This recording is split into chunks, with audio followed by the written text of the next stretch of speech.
કલાવતી તેના પતિ સાથે જનકપુરી ગામમાં સુખી જીવન જીવી રહી હતી. કલાવતીના પતિનું નામ કશ્યપ હતું. કલાવતી ગર્ભવતી હતી, તેથી કશ્યપે તેની ખૂબ કાળજી લીધી. કલાવતીના મોટાભાગનું કામ તે પોતે જ કરતો. કશ્યપ લાકડાના કારખાનામાં કામ કરતો હતો. તેમનો પગાર ઘણો ઓછો હતો.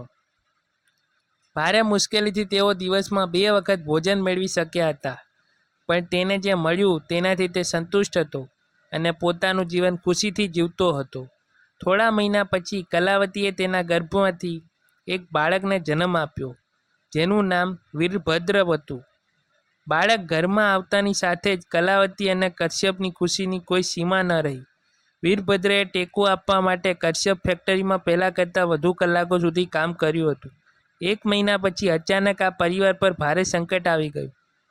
કારખાનામાં કામ કરતી વખતે અકસ્માત સર્જાયો હતો. કશ્યપનું ધ્યાન થોડીવાર માટે કામ પરથી હટ્યું અને તે પોતાના બાળક માટે કંઈક વિચારી રહ્યો હતો.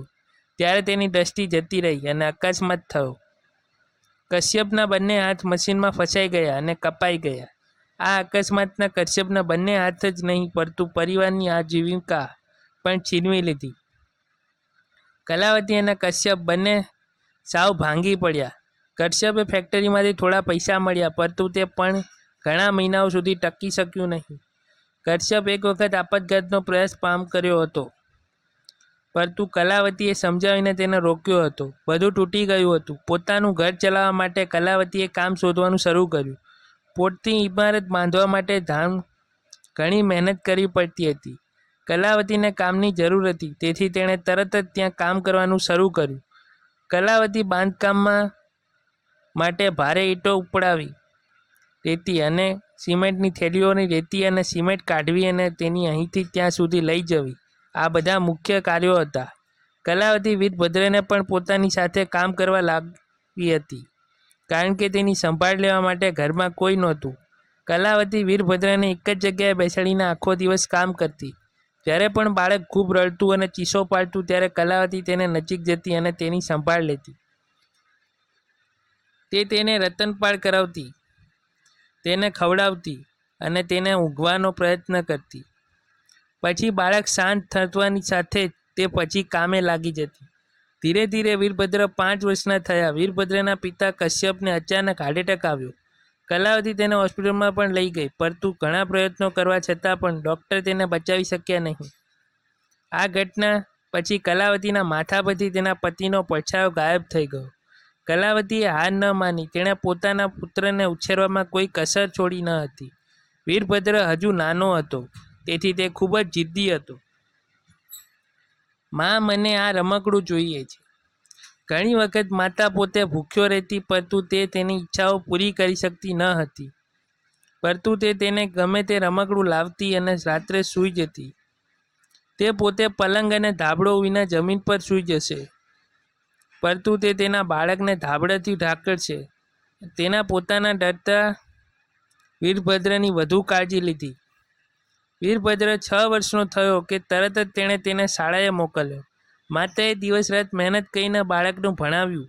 વીરભદ્ર પણ ખતપૂર્વક અભ્યાસ કરતા. ધીરે ધીરે વીરભદ્ર મોટો થયો. તેની માતાએ તેને ઉચ્ચ અભ્યાસ માટે કોલેજમાં મોકલ્યો.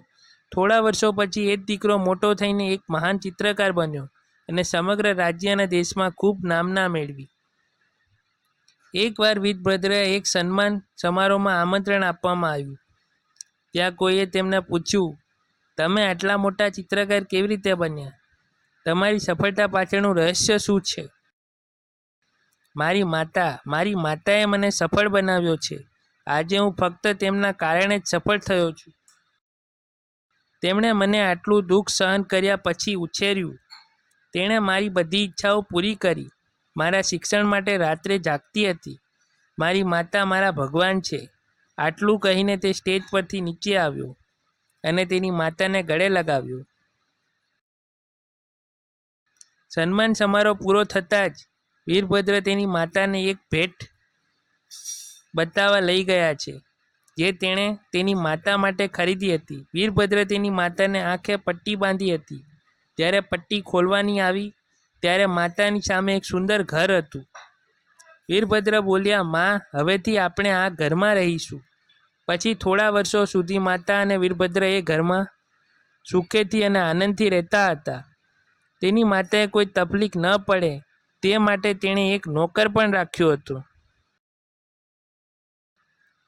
નોકર માતાને ઘરના તમામ કામમાં મદદ કરતો અને તેની સંભાળ રાખતો. વીરભદ્ર પણ કામ પરથી ઘરે આવ્યા પછી તેની માતાની સેવા કરવાનું શરૂ કરશે. જ્યારે પણ માતા તેના પગ દબાવતી અથવા માથાનો દુખાવો થતો ત્યારે તે ત્યાં પણ તેની માલિશ કરતી અને પોતાના હાથ તેને ખવડાવતી. માતાની દરેક જરૂરિયાત પૂરી કરે છે. ધીરે ધીરે માતાની ઉંમર વધતી ગઈ અને હવે તેનું મૃત્યુ નજીક આવી ગયું. એક દિવસ માતાએ તેના પુત્ર વીરભદ્રને બોલાવીને કહ્યું, દીકરા, મારો છેલ્લો સમય આવી ગયો છે. હું જાઉં છું. દીકરા, તારું ધ્યાન રાખ અને સારા દિલની છોકરી સાથે લગ્ન કરીને સ્થાયી થઈ જા. હું જાઉં છું, ધ્યાન રાખજે. આટલું કહી માતાએ અંતિમ શ્વાસ લીધા. આ વિડીયો ગમ્યો હોય તો લાઈક, શેર, સબસ્ક્રાઈબ જરૂરથી કરજો.